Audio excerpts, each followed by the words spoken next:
we have finance from the biggest terrorist organization in the region, which is the Israeli military. I think Israel is now probably the largest marine pirate organization of the 21st century. They has, as you say, had dozens of boats this year. People occasionally talk about showing off their booty. That's what pirates do, right? In a couple of cases, we actually won settlements in the Israeli legal system. They accuse us as often of our boats being financed by a terrorist organization. I can say yes, the Canadian boat to Gaza, among others, received financing in the form of a payment from the Israeli occupation forces, from the Ministry of War. And that money went back into sailing again. Of course, we would like to give the boats to the Palestinians of Gaza because their fishery needs vessels. So they should have these as a gift from civil society internationally. And there were a few voyages in 2008 which successfully arrived and left, which is the proof that it's perfectly possible. When Palestinians have the rights to access to their sea and to the international waters, it's possible. The Palestinians of Gaza are the only coastal people in the world who cannot use their own sea. What we take on board is the human solidarity and the demand that Palestinians in Gaza, Palestinians throughout occupied Palestine, have their full rights, have the sovereign right to a people's corridor to receive everything they need. None of us had the skills. We all had to learn very quickly, not only how to run a public campaign and raise funds, but as you say, the logistics of getting a boat on the water, everything from the technical aspects of a boat to the very complicated administrative paperwork, legal stuff, getting it flagged, getting aid on board, recruiting participants, training participants in nonviolent response to what we know would be a potentially very violent boarding by the Israeli forces, and everything from engineers to translators to artists. I mean, there's a very vast and diverse network of people involved. I was held for 6 days and then deported. The treatment was not as brutal as then as now. Just before the ceasefire was announced in Gaza, the Freedom Flotilla, a convoy of civilian boats carrying aid and solidarity, was intercepted by Israeli forces in international waters. Many of its participants, among them parliamentarians, human rights defenders, and activists from across the world, remain in an Israeli prison. My guest today, David Heap, is a longtime member of the Freedom Flotilla Coalition. He is an educator and activist from Canada who has spent years working to challenge Israel's blockade of Gaza, a blockade now entering its 18th year. David, thank you so much for joining me. Let's just jump right into it. Now that there's a ceasefire declared in Gaza, what is the status of the flotilla participants who were intercepted and taken in international waters on their way to Gaza over the past week? What do we know? So yes, the international volunteers who were illegally abducted at sea and illegally detained in Israeli prison have begun to be freed and deported. There was a flight that just arrived very, very recently in Istanbul from Eilat in southern occupied Palestine, which included 3 Canadians. There were 6 Canadians on board Conscience, which was seized in international waters a couple of days ago. So 3 of the Canadians have been freed and are in Istanbul. 3 more remain in prison, and we know that there's at least a few dozen still in prison at Ketziot, the notorious prison for quote unquote terrorists, where we know the treatment has been very brutal. Yeah. David, can you take us back to the beginning? What first drew you personally to this mission, and what did the Freedom Flotilla set out to do? Something that the governments and international institutions couldn't. Well, they could, but they failed to. They chose not to. The origins are actually the Free Gaza movement, which in 2008 responded to the blockade by sailing to Gaza, getting small boats and sailing from Cyprus to Gaza and out again. And there were a few voyages, a handful of voyages in 2008, which successfully arrived and left, which is the proof that it's perfectly possible. When Palestinians have the rights to access to their sea and to the international waters, it's possible. Towards the end of 2008, at the time of the Cast-led aggression against Gaza, those boats started to be attacked, to turn back, attempted to be capsized, etc. So in 2010, they organized the first flotilla to go with more boats. That flotilla was attacked by the occupation, again, illegally in international waters by occupation forces commandos. People may remember the Mavi Marmara, where 10 people were murdered. dozens more injured, hundreds detained and then deported illegally detained and deported by the Israeli regime. So our response at that time was to form the Canadian Boat to Gaza campaign, and we joined the flotilla efforts in the following year, in 2011. That's what I personally sailed. Because starting really with Cast Lead, we decided in our peace and human rights movements that we had to remember the Palestinians of Gaza. Our states, our governments were forgetting the Palestinians of Gaza, so we had to remind the government and remind the Palestinians of Gaza that we do not forget. Civil society does not forget. Free peoples of the world sail against the blockade because our governments failed to. Sorry, I'm a little bit emotional this morning. How big is the movement, David? I mean, you mentioned yourself, there's people Sure. involved all over the world. There is, Yes. so many things to consider, whether it's the actual sailing aspect, whether it's the legal, whether it's, the fundraising, the maintenance, the training on how to deal with crisis, the aid itself. So how big is it, and what does it take to actually organize something so It's large? it's a large effort. I mean, that first effort in 2010, 11 was the largest thing that I'd have been involved in Canada in terms of fundraising. We'd never raised the cost of a boat. That was a large boat for almost 50 people, and we raised a third of a million Canadian for the Tahrir, the Canadian, Australian, Belgian, Danish boat, as we ended up calling it. None of us had the skills. We all had to learn very quickly, not only how to run a public campaign and raise funds, but as you say, the logistics of getting a boat in the water, everything from the technical aspects of a boat to the very complicated administrative paperwork, legal stuff, getting it flagged, getting aid on board, recruiting participants, training participants in nonviolent response to what we know would be a potentially very violent boarding by the Israeli forces. And everything from engineers to translators to artists. I mean, there's a very vast and diverse network of people involved across many countries. So the Freedom Flotilla Coalition for the last 15 years it was originally 10 or 12.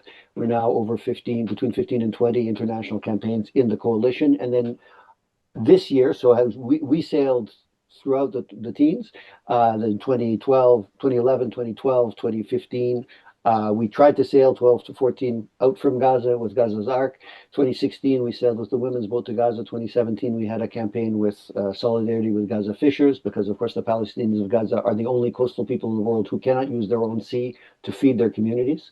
In 2018, we sailed with more boats for the campaign called A Just Future for Palestine. And then in 2023, after the pandemic, we relaunched Handala in Northern European ports to remind people that the blockade is still a war crime. The violation of Palestinians' right to freedom of movement around their country, in and out of their country, but also the collective punishment of Palestinian civilians in Gaza.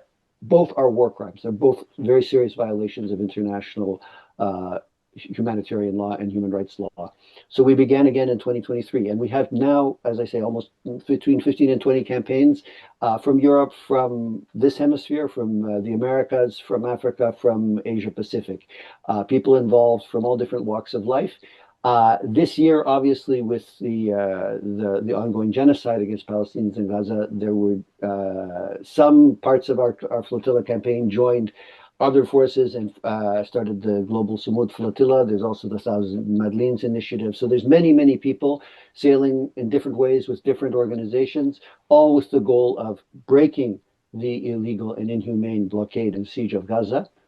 And forcing our governments, in some cases, people who've come from the global south in particular, have governments which have, I would say, a critical position of the occupation of Palestine by Israel, but our governments in particular, in Scotland, England, and Wales, where you're recording from, but in North America as well, the Canadian government is very complicit with the blockade of Gaza, with the Israeli apartheid regime, and with the genocide against Palestinians. So we sail against the blockade in the east of the Mediterranean, but we also sail against the blockade in our own capitals. It will end in Palestine. It will end the blockade and the apartheid regime in Palestine when we end the Canadian and other governments' complicity with the Israeli occupation.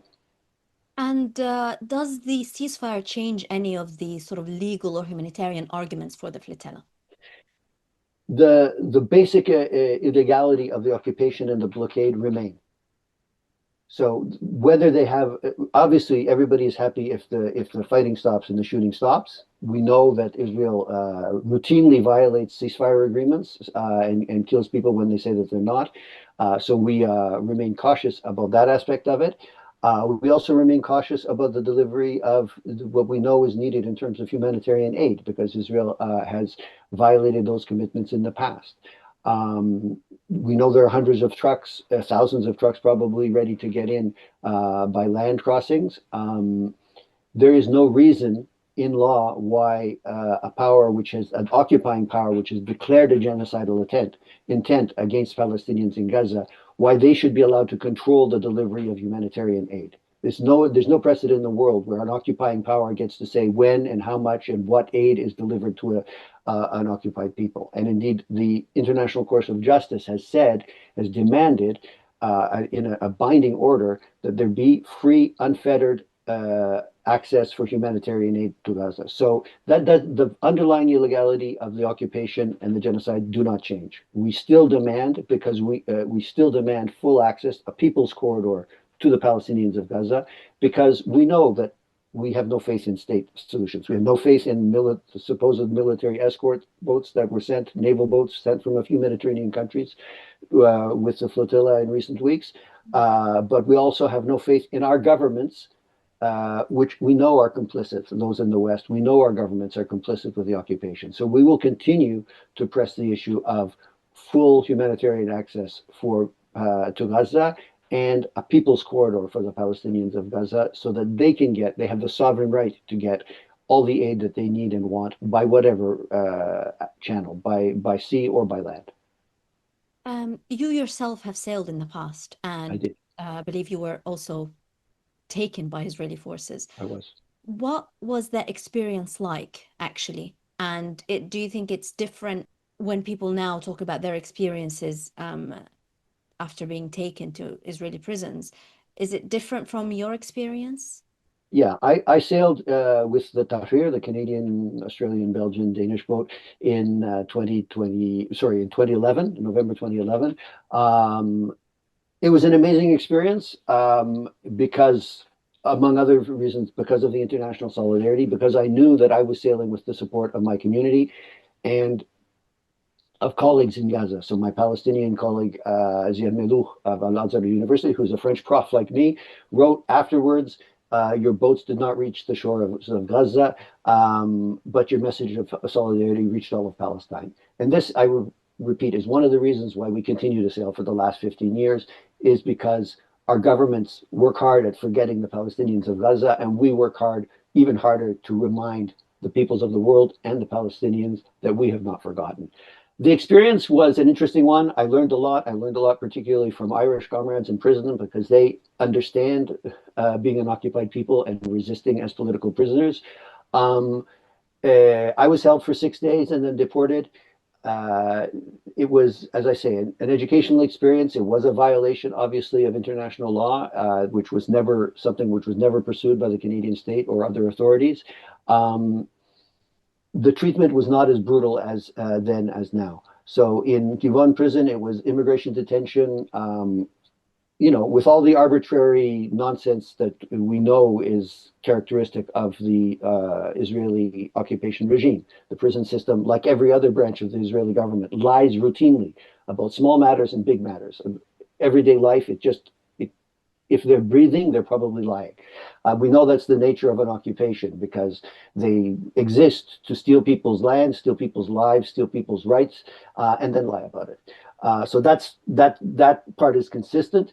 The part that has changed for the worse is now the most recent, the Sumud Flotilla and the Thousand Madins and the Freedom Flotilla sailings. There's been this declaration by the even more fanatical branches of the Israeli government that the flotilla volunteers would be treated, quote unquote, as terrorists. So they're sent to the notorious Ketziot prison camp, internment camp, and denied even more basic rights than we were. I know that the people who returned today to Istanbul, some of them said they were hunger striking from the moment they were illegally abducted at sea, but they weren't offered appropriate food or water. They were held in unhealthy conditions. They were held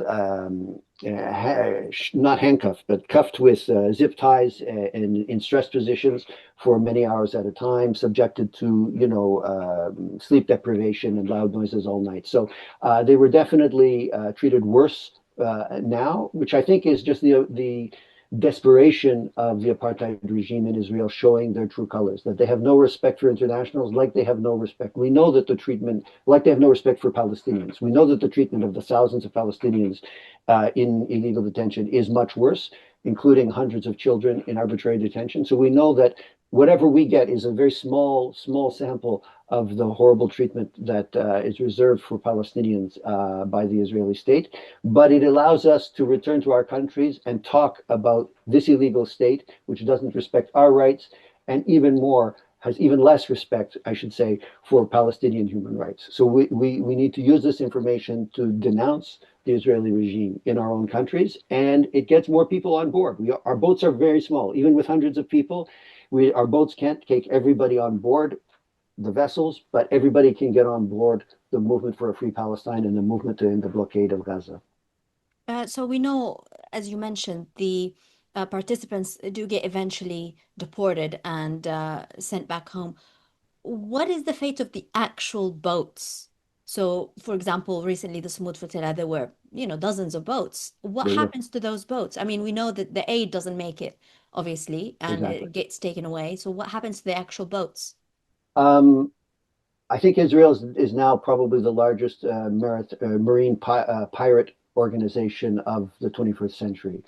They has, as you say, had dozens of boats this year, about 30 boats, over 30 boats in the 15 years we've been sailing since Free Gaza a decade and a half ago.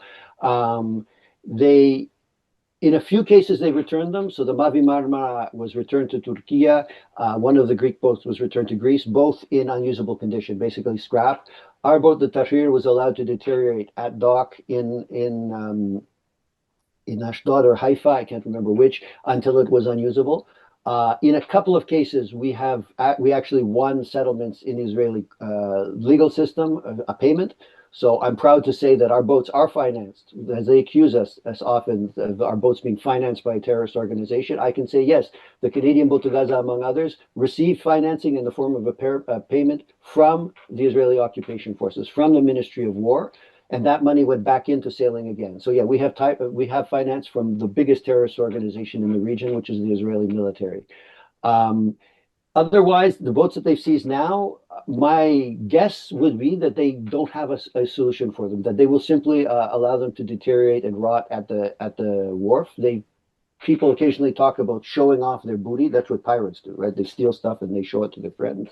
Um, they have no productive use for the boats, and as they lie about the aid, they always say, "Oh, we will deliver aid by proper channels," but it doesn't get there. I'm sure that they will lie about what they do with the boats. But as I say, we've got a couple of settlements, but we haven't recently seen any of the boats returned. Of course, we would like to give the boats to the Palestinians of Gaza because their fishery needs vessels, so they should have these as a gift from civil society internationally to their needs. But sadly, the boats never reach Gaza. Some criticisms say that the flotillas are mostly symbolic. They don't actually do anything.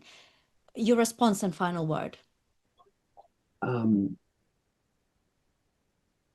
as one of our friends said when we were sailing with the women's boat to Gaza, at that time, she said, the flotillas, she told the media, the flotillas make the media talk about Gaza without my people dying.